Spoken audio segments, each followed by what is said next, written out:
Welcome to our initial podcast where we are interested in talking about ornaments, ornament history, holiday decorations, all sorts of things, and people's attachments to those things. Start out, I want to say that we are not experts, but we have a genuine interest in holiday decorations.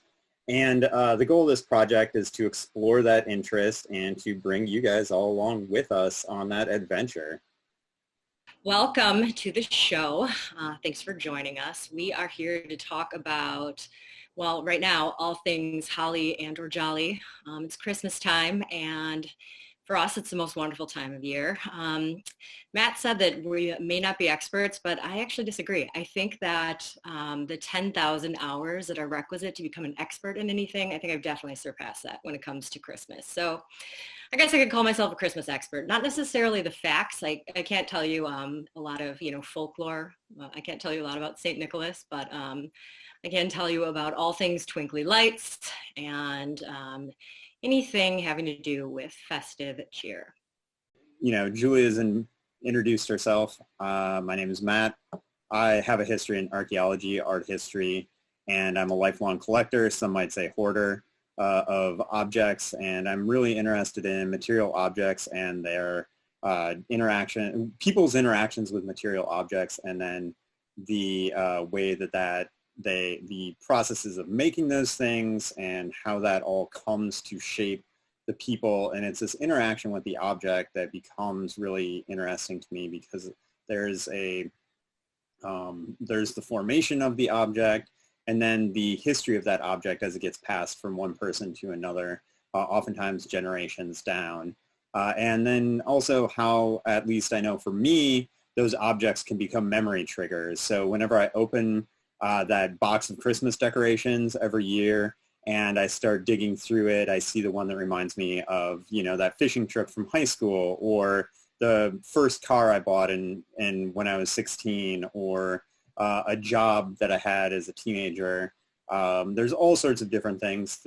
The ornaments that were passed down that were on my grandparents' Christmas tree, then they went to my parents' Christmas tree and my Christmas tree eventually. And you see these things just like move through, and each time you see them and you pull them out of the box, it's this great memory trigger that just sets off all the joy of the past. And I'm interested in finding out how other people interact with these same types of objects, and what kind of stories they have to tell based on those objects. I, too, am a collector of antiquities, oddities. I don't think I've quite yet gotten to hoarding level, but that's because I have to do a lot of purging to make sure that I don't get there. I think it's interesting, too, the idea of, especially with Christmas ornaments, the stories that come to life every year. And as, you have an ornament that, let's say, was on your parents' tree or on your grandparents' tree, I feel like it's important to keep telling these stories to keep them alive, and, for anybody who cares. I don't know. I would completely agree. And it is those stories that really keep us moving. And I think with that, we can bring in our first guest. Morag Kersel is on the line now, so I'm going to admit her into our chat here, and we can bring her into the conversation. So here we have Morag Kersel, and her research interests include Eastern Mediterranean archaeology, cultural heritage protection, the built environment, object biographies, museums, and archaeological tourism. Her work combines archaeological, archival, and oral history research in order to understand the efficacy of cultural heritage law in protecting archaeological landscapes from looting. Morag is an associate professor and director of the Museum Studies minor program at DePaul University, and currently she is the co-director of the Galilee Prehistory Project and Follow Pots Project, and has a couple of books, U.S. Cultural Diplomacy and Archaeology Cultural Heritage in the Antiquities Trade. And I know that she's really interested in object biographies, and so I'm excited to hear what she has to say here, and both from her, hear about her personal ornaments and and also what she thinks about with object biographies and object histories. And, full disclosure, I know Morag from the archaeology world, so that is why she has been gracious enough to be our first guest. And yeah, and be patient enough with me as I get this whole thing sorted out. Thanks for the invite. I'm really happy to be here and to talk about objects. And I'm sorry I'm not in front of my tree because I'm admiring your trees, but we're having a family Zoom in the other room, so that's currently occupying our tree.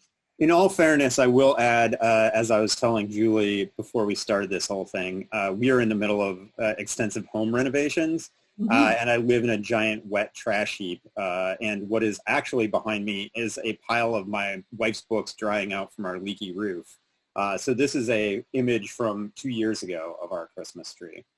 Yeah. So it's all a facade, but it doesn't mean we love Christmas any less.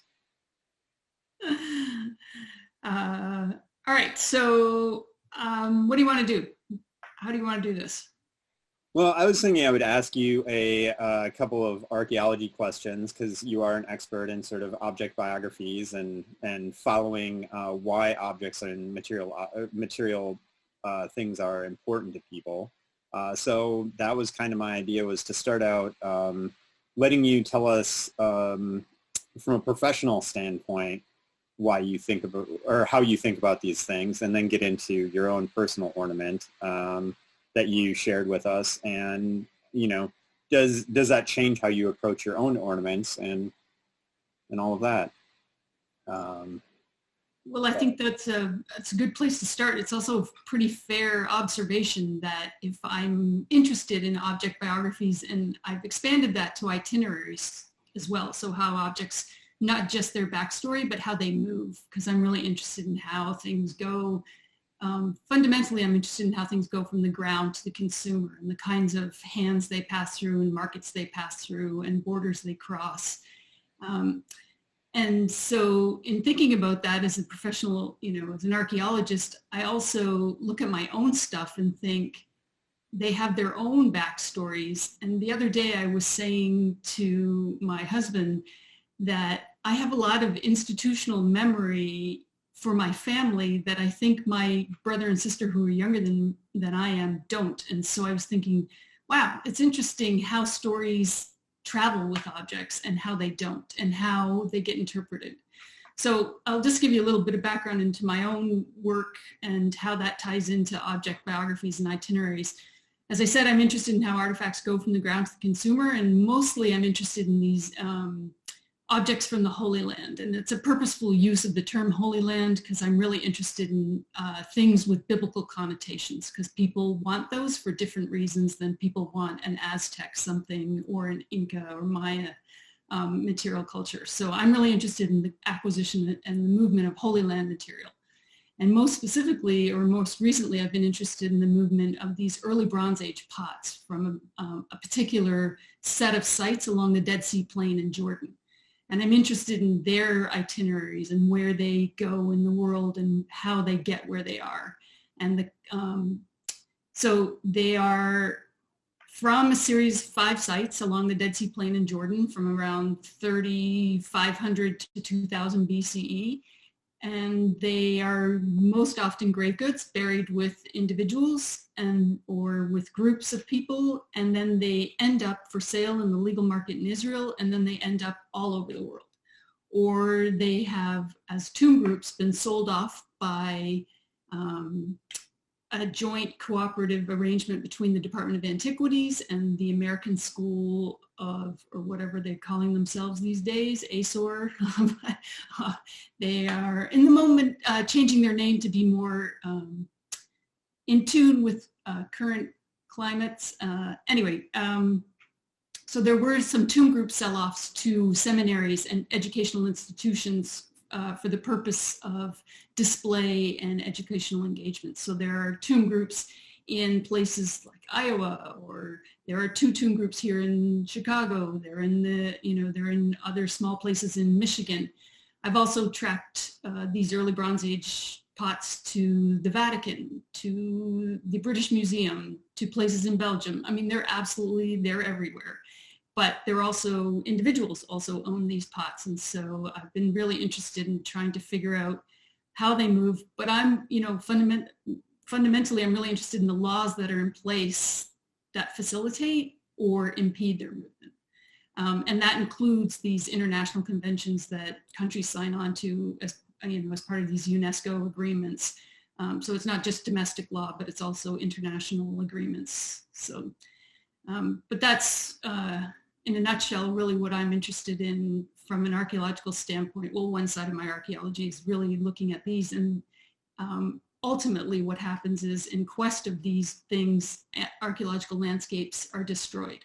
So there's a lot of looting, and there's a lot of theft, and that leaves landscapes devoid of artifacts, but it also leaves the local community, they're no longer able to access their own past because it's gone and it's been sold to someone else.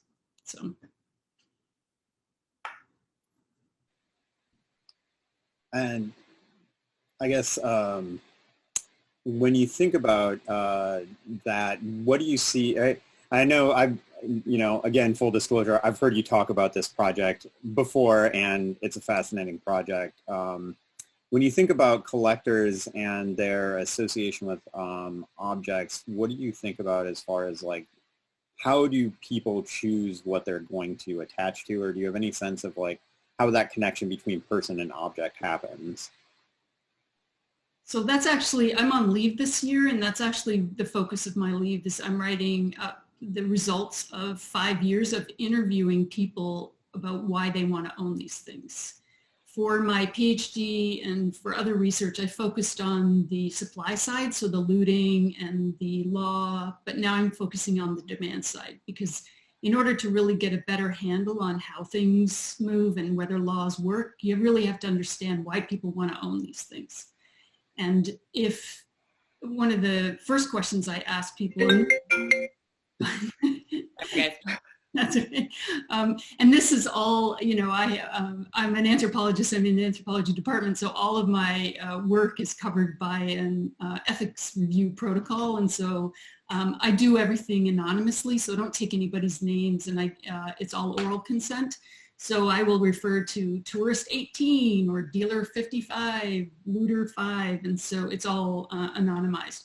So I've spent a lot of time talking to people, 5 years, and people are very forthcoming with what they're buying, why they want to own something.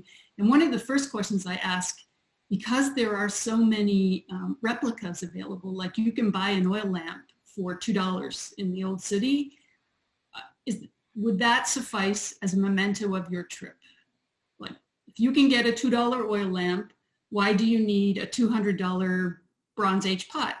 Like, what's the difference? They're all coming from the Holy Land, right? They're made locally. The replicas are made locally. And so one of the most fascinating things, and I get the answer is the same almost all the time. There's no way someone from the Bible ever came into contact with that replica. So the aura of the pots or the oil lamps that are real, and I'm putting that in air quotes because it's a buyer beware situation, and there are a lot of fakes in the market. So you just never know what you're getting. But the promise that someone from the Bible might have touched or come into contact or been near or been at that comes from sight related to something mentioned in the Bible is the draw. It's interesting too. It's almost like the way people get, crazy about sports memorabilia. You know what I mean? It's very interesting. I wonder too if any of these items, so obviously there are people who are looking for them and people who are buying them. I wonder if there is another group of people who just have these things and don't even know what they have.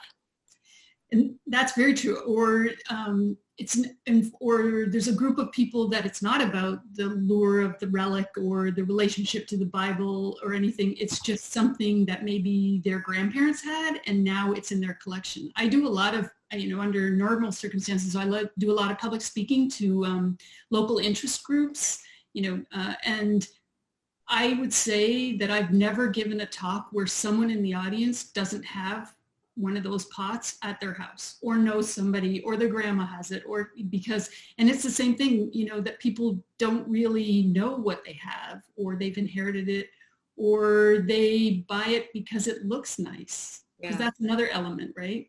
Right, and it's, as the storytelling kind of, you know, becomes more of a game of telephone through the generations, and that's it. You know, And things a little bit. Yeah. About the institutional memory in my own family, when I was thinking about, you know, the object I shared with you, I posted it on Instagram, and both my brother and my sister, who never comments on anything I ever post on Instagram, commented and said, wow, that's a blast from the past. Oh, I haven't seen that in years. So I realized, wow, so it has that particular ornament has a memory or evokes a memory, and they can tell a story about growing up with that particular item on the tree through the years. Yeah, that's cool. Well, it's gorgeous. Can you tell us a little bit about it? Yeah, so this is a pear, and it's probably about this big. Sorry, I don't have a scale in this, and it's gold, and it's got some shiny elements to it.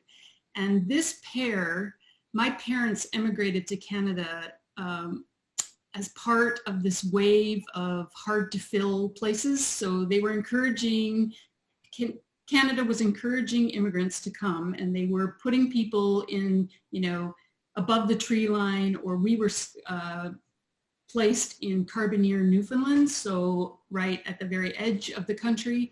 And you had to live there for a year, and then the government gave you a packet of money, and you could move anywhere. And then you were a landed immigrant, and you could stay in Canada.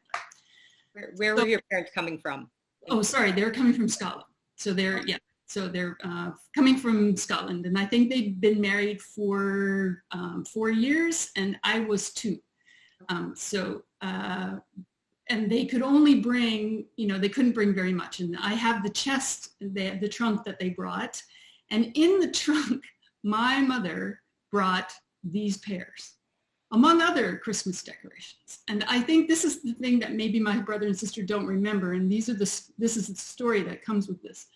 So I don't know what possessed her to bring Christmas ornaments. Perhaps she didn't think there'd be any Christmas ornaments available in Canada. I don't know, but that's what she chose on, you know, this huge life journey. This is what she chose to bring. And I still have the original box for this, for these. There are 4 of them, and so I still have the original box. So we grew up with these every year on the tree. And then when my dad passed away almost 20 years ago now, my mom was downsizing. And so she was, you know, we were all figuring out what to keep and what not to keep. And she had a lot of Christmas decorations. She's huge into Christmas. And she was saying, who wants these? And I said, I would take them. So from there, my parents moved to a small town in Ontario. So from Ontario, those pears traveled to Texas, where we lived. And then they went to Georgia. They went to Washington, D.C. They went to South Bend, Indiana, and now they're in Chicago. And on a tree. Quite the journey. Right, quite the journey. But also, they also were very evocative. And as I said, when I posted that picture on Instagram, and both my brother and my sister weighed in, I think for them it was like their childhood in a single picture, having forgotten about these pears. Because one of them said, I wonder what happens now. But we put them on our tree every year. And so I think that is that experience of like being able to pull it out of that box at the beginning of the season and think about it. And you might not think about it in the off season, but as soon as you see it, it is that memory trigger for you, and brings back everything.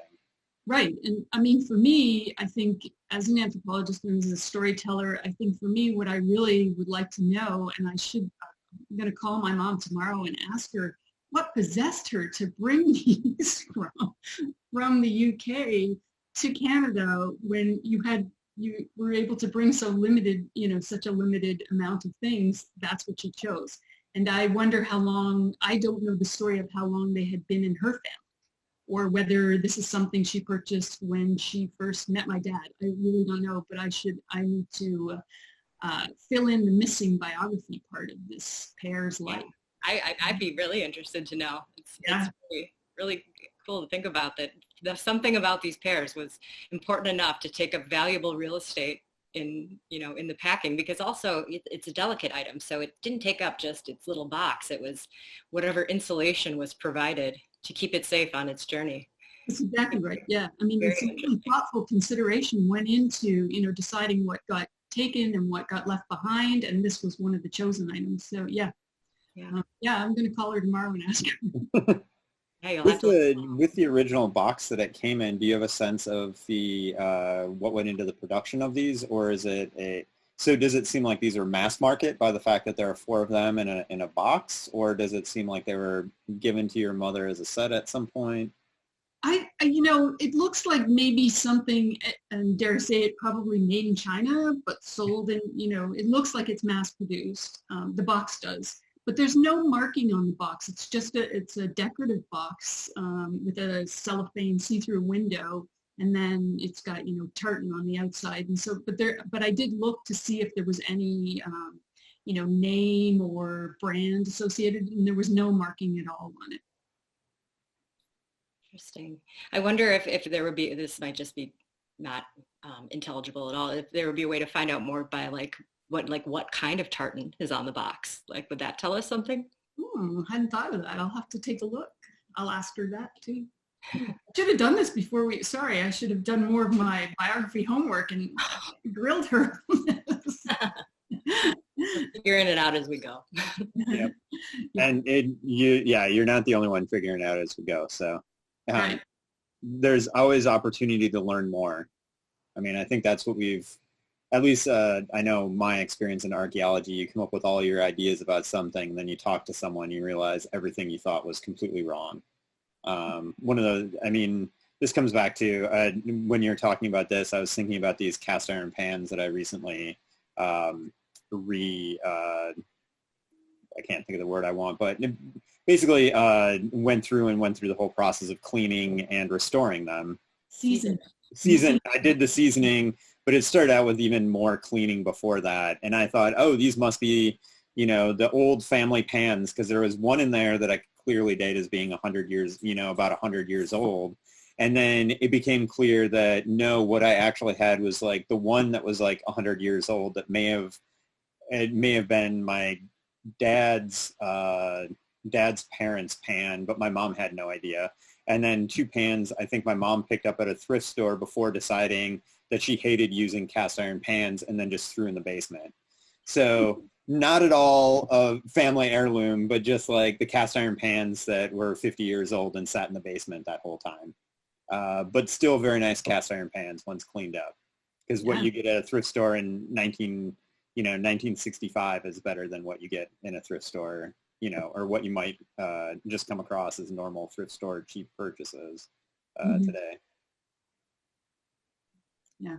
I always find it fascinating. I've been doing these interviews with people, and I've probably spoken to over 200 people about buying things in the old city in Jerusalem, and people have been unfailingly friendly and willing to chat with me. But every single time there's something, I don't want to say shocking, but surprising and new. And I think I'm going to get the same story all the time, but always something else. Always something, yeah. But I wish I was enough of an expert to look at your ornament and be like, that's clearly this ornament that was made by this producer in this region, but that is not a skill set that I own. But as we do this, hopefully we'll learn more and be able to identify more things. But it is the personal interactions that I'm really interested in. So right, and I suspect some people will have very if they're Scandinavian, they'll have very specific ornaments that evoke their history. My parents are from Scotland, so it's probably more generic than, other folks. And so I think as you go along, it might be easier to sort of identify various elements as opposed to something like this. Yeah, it might be. I mean, on the flip side, we could just lean into it. It's like Antiques Roadshow, except for we don't tell you anything about the object. We just say, that is the general idea. Really cool. Well, that's it. I teach a class on material culture and museums, and as one of the assignments, I have students watch the Antiques Roadshow, and that's the kind of stuff we look at is the ethnography that goes with the object, and then the disappointment or elation that somebody has when they find out their object's not worth as much, or it's not real, or it is something amazing. And there's a lot to be learned from the, people's storytelling that goes along with the items. And their facial expressions, and I think students really find it fascinating once they get past I gotta watch this old person's show. Do you think your brother and sister will be more interested in trying to get those ornaments back now that you've...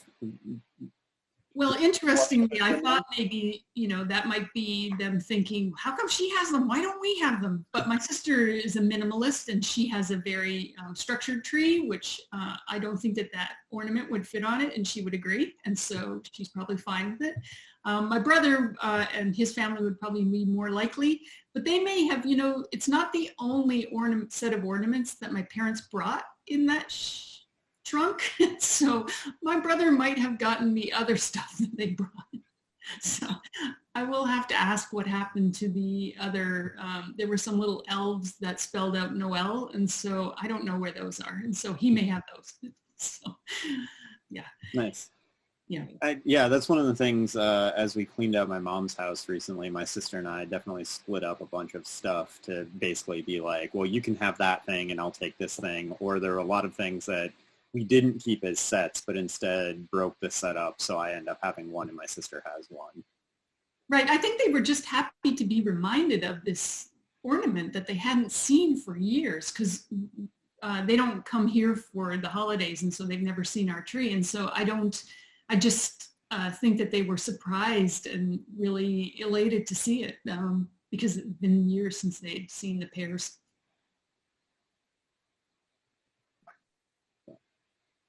Well, thanks again for your story.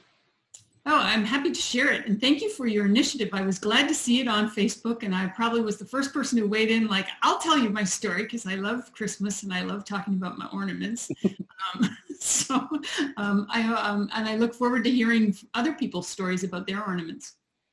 I hope to keep this thing going. I mean, we hope to keep this thing going, and that is exactly what I want, is to hear more people talk about their ornaments and their fond memories and attachment to those ornaments. So, and with you giving such a great story this first time, I'm hoping that it's going to inspire other people I know to be interested in joining us on this adventure of trying to tell us about, why they have attachments to their objects.